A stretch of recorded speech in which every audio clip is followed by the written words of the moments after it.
मेरे प्यारे देशवासियों, नमस्कार। हर मन की बात से पहले देश के हर कोने से, हर आयु वर्ग के लोगों से मन की बात को लेकर के ढेर सारे सुझाव आते हैं। आकाशवाणी पर आते हैं, नरेंद्र मोदी ऐप पर आते हैं, माईगोव के माध्यम से आते हैं, फ़ोन के द्वारा आते हैं, रिकॉर्डेड मैसेज के द्वारा आते हैं। और जब कभी-कभी मैं उसे समय निकाल करके देखता हूँ तो मेरे लिए एक सुखद अनुभव होता है। इतनी विविधताओं से भरी हुई जानकारियाँ मिलती हैं। देश के हर कोने में शक्तियों का अंबार पड़ा है। साधक की तरह समाज में खपे हुए लोगों का अनगिनत योगदान। दूसरी तरफ शायद सरकार की नज़र भी नहीं जाती होगी, ऐसी समस्याओं का भी अंबार नज़र आता है। शायद व्यवस्था भी आदी हो गई होगी, लोग भी आदी हो गए होंगे। और मैंने पाया है कि बच्चों की जिज्ञासाएं, युवाओं की महत्वाकांक्षाएं, बड़ों के अनुभव का निचोड़, भांति-भांति की बातें सामने आती हैं। हर बार जितने इनपुट्स मन की बात के लिए आते हैं, सरकार में उसका डिटेल एनालिसिस होता है। सुझाव किस प्रकार के हैं, शिकायतें क्या हैं, लोगों का अनुभव क्या है। आमतौर पर देखा गया है कि मनुष्य का स्वभाव होता है दूसरे को सलाह देने का। ट्रेन में, बस में जाते और किसी को खांसी आ गई तो तुरंत दूसरा आके कहे ऐसा करो। सलाह देना, सुझाव देना, ये जैसे मानो हमारे यहाँ स्वभाव में है। शुरू में मन की बात को लेकर के भी जब सुझाव आते थे, सलाह के शब्द सुनाई देते थे, पढ़ने को मिलते थे, तो हमारी टीम को भी यही लगता था कि ये बहुत सारे लोग को शायद आदत होगी। लेकिन हमने ज़रा बारीकी से देखने की कोशिश की तो मैं सचमुच में इतना भाव विभोर हो गया। ज़्यादातर सुझाव देने वाले लोग वो हैं, मुझ तक पहुंचने का प्रयास करने वाले लोग वो हैं जो सचमुच में अपने जीवन में कुछ न कुछ करते हैं। कुछ अच्छा हो उस पर वो अपनी बुद्धि, शक्ति, सामर्थ्य, परिस्थिति के अनुसार प्रयत्नरत है। और ये चीज़ें जब ध्यान में आई तो मुझे लगा कि ये सुझाव सामान्य नहीं है, ये अनुभव के निचोड़ से निकले हुए हैं। कुछ लोग सुझाव इसलिए भी देते हैं कि उनको लगता है कि अगर यही विचार वहाँ जहाँ काम कर रहे हैं, वो विचार अगर और लोग सुने और उसका एक व्यापक रूप मिल जाए तो बहुत लोगों को फायदा हो सकता है। और इसलिए उनकी स्वाभाविक इच्छा रहती है कि मन की बात में अगर इसका जिक्र हो जाए। ये सभी बातें मेरी दृष्टि से अत्यंत सकारात्मक है। मैं सबसे पहले तो अधिकतम सुझाव जो कि कर्मयोगियों के हैं, समाज के लिए कुछ न कुछ कर गुजरने वाले लोगों के हैं, मैं उनके प्रति आभार व्यक्त करता हूँ। इतना ही नहीं, मैं किसी बात को जब मैं उल्लेख करता हूँ तो ऐसी ऐसी चीज़ें ध्यान में आती हैं तो बड़ा ही आनंद होता है। पिछली बार मन की बात में कुछ लोगों ने मुझे सुझाव दिया था, फूड वेस्ट हो रहा है उसके संबंध में चिंता जताई थी और मैंने उल्लेख किया। और जब उल्लेख किया तो उसके बाद नरेंद्र मोदी ऐप पर, माईगोव पर देश के अनेक कोने में से अनेक लोगों ने कैसे कैसे इनोवेटिव आइडियाज़ के साथ फूड वेस्ट को बचाने के लिए क्या क्या प्रयोग किए हैं। मैंने भी कभी सोचा नहीं था कि हमारे देश में खास करके युवा पीढ़ी लंबे अरसे से इस काम को कर रही है। कुछ सामाजिक संस्थाएं करती हैं तो हम कई वर्षों से जानते आए हैं, लेकिन मेरे देश के युवा इसमें लगे हुए हैं ये तो मुझे बाद में पता चला। कईयों ने मुझे वीडियोज भेजे हैं। कई स्थान हैं जहाँ रोटी बैंक चल रही है। लोग रोटी बैंक में अपने यहाँ से रोटी जमा करवाते हैं, सब्जी जमा करवाते हैं, और जो नीडी लोग हैं वे वहाँ से प्राप्त भी कर लेते हैं। देने वाले को भी संतोष होता है, लेने वाले को भी कभी नीचा नहीं देखना पड़ता है। समाज के सहयोग से कैसे काम होते हैं इसका ये उदाहरण है। आज अप्रैल महीना पूर्ण हो रहा है, आखिरी दिवस है। 1 मई को गुजरात और महाराष्ट्र का स्थापना दिवस है। इस अवसर पर दोनों राज्यों के नागरिकों को मेरी तरफ से बहुत-बहुत शुभकामनाएं। दोनों राज्यों ने विकास की नई-नई ऊंचाइयों को पार करने का लगातार प्रयास किया है, देश की उन्नति में योगदान दिया है और दोनों राज्यों में महापुरुषों की अविरत श्रृंखला और समाज के हर क्षेत्र में उनका जीवन हमें प्रेरणा देता रहता है। और इन महापुरुषों को याद करते हुए राज्य के स्थापना दिवस पर 2022 आज़ादी के 75 साल हम अपने राज्य को, अपने देश को, अपने समाज को, अपने नगर को, अपने परिवार को कहाँ पहुँचाएंगे, इसका संकल्प लेना चाहिए। उस संकल्प को सिद्ध करने के लिए योजना बनानी चाहिए और सभी नागरिकों के सहयोग से आगे बढ़ना चाहिए। मेरी इन दोनों राज्यों को बहुत-बहुत शुभकामनाएं हैं। एक ज़माना था जब क्लाइमेट चेंज ये एकेडमिक वर्ल्ड का विषय रहता सेमिनार का विषय रहता था, लेकिन आज हम लोगों की रोज़मर्रा की ज़िंदगी में हम अनुभव भी करते हैं, अचरज भी करते हैं। कुदरत ने भी खेल के सारे नियम बदल दिए हैं। हमारे देश में मई-जून में जो गर्मी होती है, वो इस बार मार्च-अप्रैल में अनुभव करने की नौबत आ गई। और मुझे मन की बात पर जब मैं लोगों के सुझाव ले रहा था, तो ज़्यादातर सुझाव इन गर्मी के समय में क्या करना चाहिए, उस पर लोगों ने मुझे दिए हैं। वैसे सारी बातें प्रचलित हैं, नया नहीं होता है, लेकिन फिर भी समय पर उसका पुनःस्मरण बहुत काम आता है। कोई श्रीमान प्रशांत कुमार मिश्र, टी.एस. कार्तिक, ऐसे अनेक मित्रों ने पक्षियों की चिंता की है। उन्होंने कहा कि बालकनी में, छत पे पानी रखना चाहिए। और मैंने देखा है कि परिवार के छोटे-छोटे बालक इस बात को बखूबी करते हैं।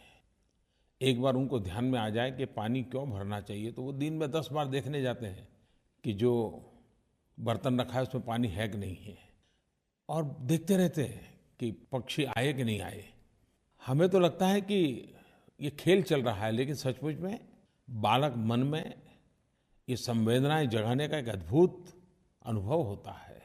आप भी कभी देखिए, पशु पक्षी के साथ थोड़ा सा भी लगाव एक नए आनंद की अनुभूति कराता है।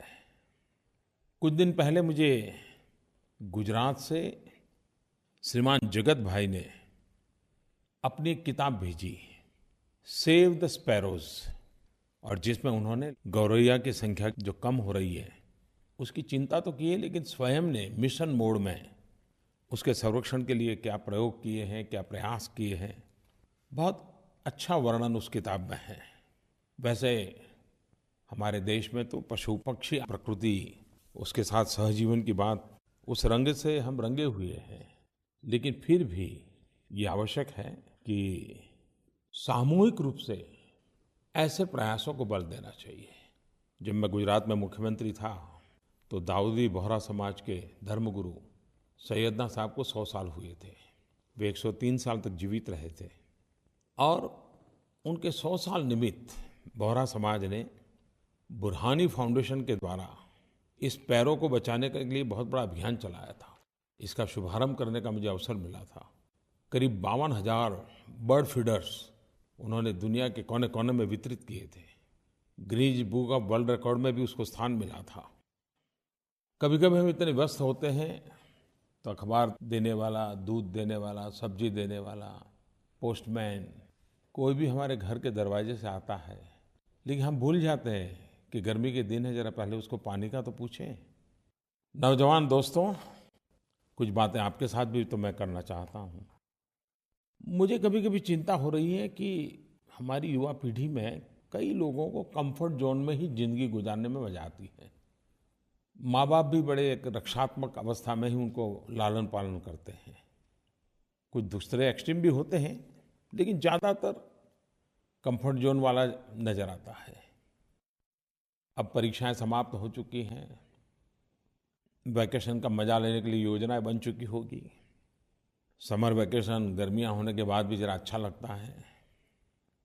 लेकिन मैं एक मित्र के रूप में आपका वैकेशन कैसा जाए, कुछ बातें करना चाहता हूँ।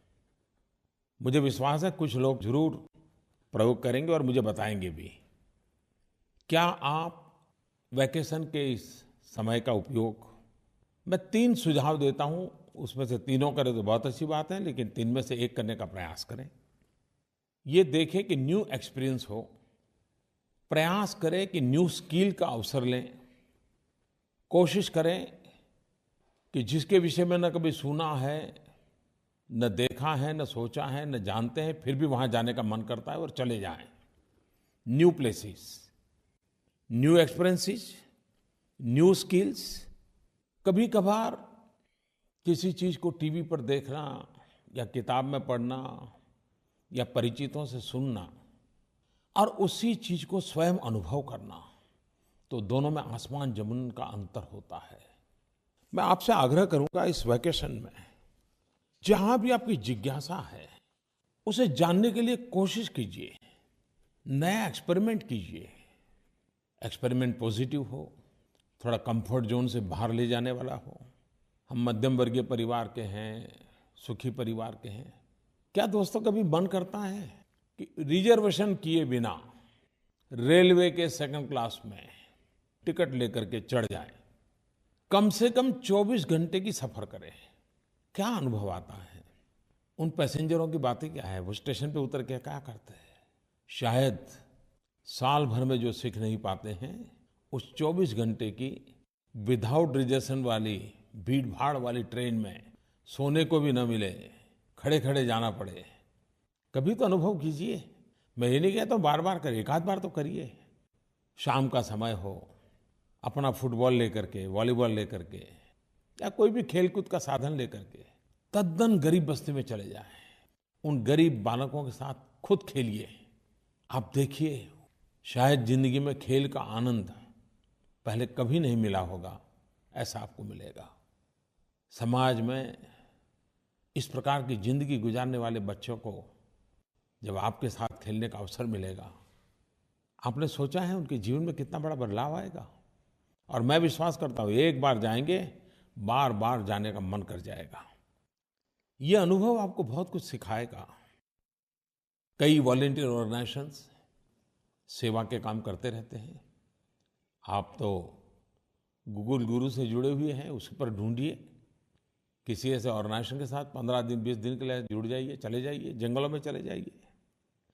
कभी कभी बहुत समर कैंप लगते हैं, पर्सनालिटी डेवलपमेंट के लगते हैं, कई प्रकार के विकास के लिए लगते हैं, उसमें शरीक हो सकते हैं। लेकिन साथ साथ कभी आपको लगता है कि आपने ऐसे समर कैंप किए हो, पर्सनालिटी डेवलपमेंट का कोर्स किया हो, आप बिना पैसे लिए समाज के उन लोगों के पास पहुंचे जिनको ऐसा अवसर नहीं है, और जो आपने सिखाया उनको सिखाएं। कैसे किया जा सकता है, आप उनको सिखा सकते हैं। मुझे इस बात की भी चिंता सता रही है कि टेक्नोलॉजी दूरियां कम करने के लिए आई, टेक्नोलॉजी सीमाएं समाप्त करने के लिए आई, लेकिन उसका दुष्परिणाम ये हुआ है कि एक ही घर में 6 लोग एक ही कमरे में बैठे हो, लेकिन दूरियां इतनी हो कि कल्पना ही नहीं कर सकते। क्यों? हर कोई टेक्नोलॉजी से कहीं और बिजी हो गया है। सामूहिकता भी एक संस्कार है, सामूहिकता एक शक्ति है। दूसरा मैंने कहा कि स्किल, क्या आपका मन नहीं करता है कि आप कुछ नया सीखें? आज स्पर्धा का युग है, एग्जामिनेशन में इतने डूबे हुए रहते हैं, उत्तम से उत्तम अंक पाने के लिए खप जाते हैं, खो जाते हैं। वैकेशन में भी कोई न कोई कोचिंग क्लास लगा रहता है, अगली एग्जाम की चिंता रहती है। कभी कभी डर लगता है कि रोबोट तो नहीं हो रही हमारी युवा पीढ़ी, मशीन की तरह जिंदगी नहीं गुजार रही।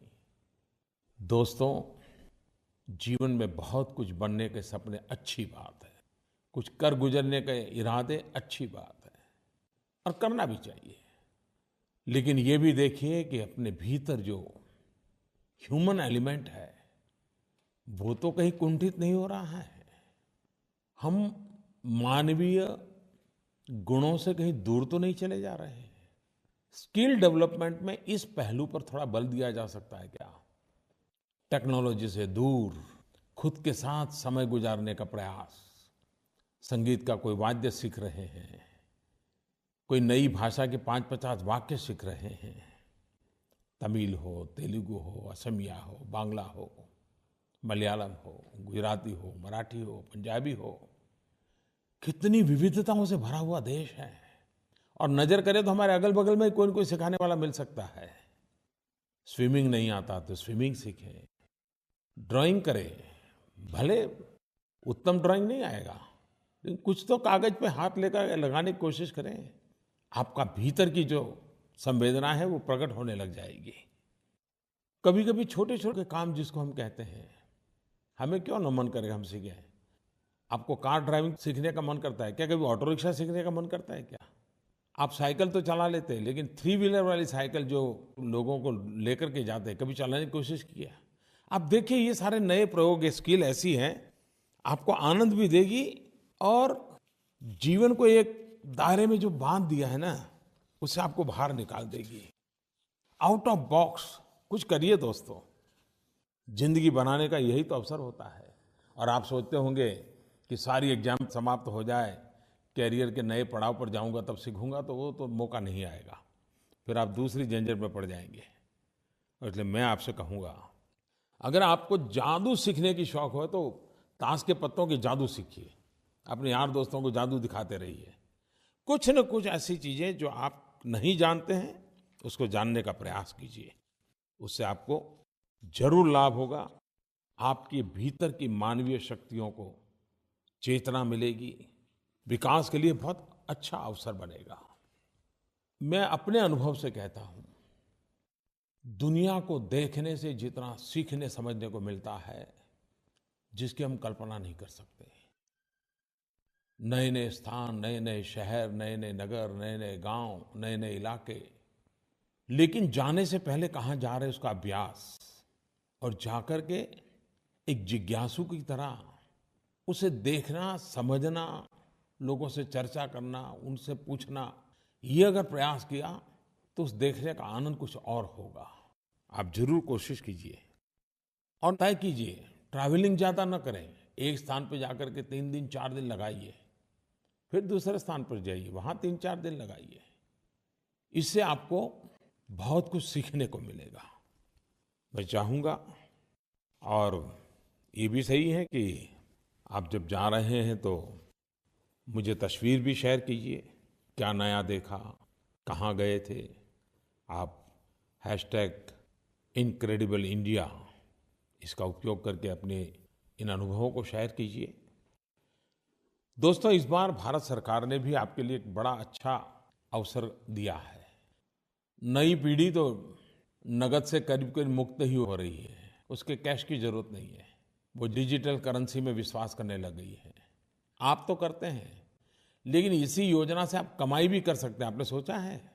भारत सरकार ने एक योजना है, अगर भीम ऐप, जो कि आप डाउनलोड करते होंगे, आप उपयोग भी करते होंगे, लेकिन किसी और को रिफर करें, किसी और को जोड़ें, और वो नया व्यक्ति अगर 3 ट्रांजैक्शन करे, आर्थिक कारोबार 3 बार करें, तो इस काम करने के लिए आपको 10 रुपये की कमाई होती है। आपके खाते में सरकार की तरफ से 10 रुपया जमा हो जाएगा।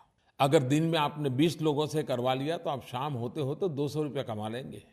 व्यापारियों को भी कमाई हो सकती है, विद्यार्थियों को भी कमाई हो सकती है। और ये योजना 14 अक्टूबर तक है। डिजिटल इंडिया बनाने में आपका योगदान होगा। न्यू इंडिया के आप एक प्रहरी बन जाएंगे। तो वैकेशन का वैकेशन और कमाई की कमाई, रिफर एंड अर्न। आमतौर पर हमारे देश में वीआईपी कल्चर के प्रति एक नफरत का माहौल है, लेकिन ये इतना गहरा है कि मुझे अभी अभी अनुभव हुआ जब सरकार ने तय कर दिया कि अब हिंदुस्तान में कितना ही बड़ा व्यक्ति क्यों न हो, वो अपनी गाड़ी पर लाल बत्ती लगा करके नहीं घूमेगा। वो एक प्रकार से वीआईपी कल्चर का सिंबल बन गया था। लेकिन अनुभव ये कहता था कि लाल बत्ती तो व्हीकल पर लगती थी, गाड़ी पर लगती थी, लेकिन धीरे धीरे धीरे वो दिमाग में घुस जाती थी और दिमागी तौर पर वीआईपी कल्चर पनप चुका है। अभी तो लाल बत्ती गई है, इसके लिए कोई ये तो दावा नहीं कर पाएगा कि दिमाग में जो लाल बत्ती घुस गई है वो निकल गई होगी। मुझे बड़ा इंटरेस्टिंग एक फ़ोन कॉल आया। खैर उस फ़ोन में उन्होंने आशंका भी व्यक्त की है, लेकिन उससे मेरी इतना अंदाज आता है इस फ़ोन कॉल से कि सामान्य मानवीय चीज़ें पसंद नहीं करता है, उसे दूरी महसूस होती है। नमस्कार प्रधानमंत्री जी, मैं शिवा चौबे बोल रही हूँ जबलपुर मध्य प्रदेश से। मैं गवर्नमेंट के रेड बीकन लाइट बैन के बारे में कुछ बोलना चाहती हूँ। मैंने एक लाइन पढ़ी न्यूज़पेपर में जिसमें लिखा था, every Indian is a VIP on a road. ये सुन के मुझे बहुत गर्व महसूस हुआ और खुशी भी हुई कि आज मेरा टाइम भी उतना ही जरूरी है। मुझे ट्रैफिक जैम में नहीं फंसना है और मुझे किसी के लिए रुकना भी नहीं है। तो मैं आपको दिल से बहुत धन्यवाद देना चाहती हूँ इस डिसीजन के लिए। और ये जो आपने स्वच्छ भारत अभियान चलाया है, इसमें हमारा देश ही नहीं साफ हो रहा है, हमारी रोडों से वीआईपी की दादागिरी भी साफ हो रही है। तो उसी लिए धन्यवाद। सरकारी निर्णय से लाल बत्ती का जाना वो तो एक व्यवस्था का हिस्सा है, लेकिन मन से भी हमें प्रयत्नपूर्वक इसे निकालना है। हम सब मिलकर के जागरूक प्रयास करेंगे तो निकल सकता है। न्यू इंडिया का हमारा कंसेप्ट यही है कि देश में वीआईपी की जगह पर ईपीआई का महत्व बढ़े। और जब मैं वीआईपी के स्थान पर ईपीआई कह रहा हूं तो मेरा भाव स्पष्ट है, एवरी पर्सन इज इम्पोर्टेंट। हर व्यक्ति का महत्व है, हर व्यक्ति का महात्म्य है। 125 करोड़ देशवासियों का महत्व हम स्वीकार करें, 125 करोड़ देशवासियों का महात्म्य स्वीकार करें, तो महान सपनों को पूरा करने के लिए कितनी बड़ी शक्ति एकजुट हो जाएगी। हम सबने मिलकर के करना है। मेरे प्यारे देशवासियों, मैं हमेशा कहता हूं कि हम इतिहास को, हमारी संस्कृति को, हमारी परंपराओं को बार बार याद करते रहें। उससे हमें ऊर्जा मिलती है, प्रेरणा मिलती है। इस वर्ष हम 125 करोड़ देशवासी संत रामानुजाचार्य जी की 1000वीं जयंती मना रहे हैं। किसी न किसी कारणवश हम इतने बंद गए, इतने छोटे हो गए कि ज़्यादा से ज़्यादा शताब्दियों तक का ही विचार करते रहे।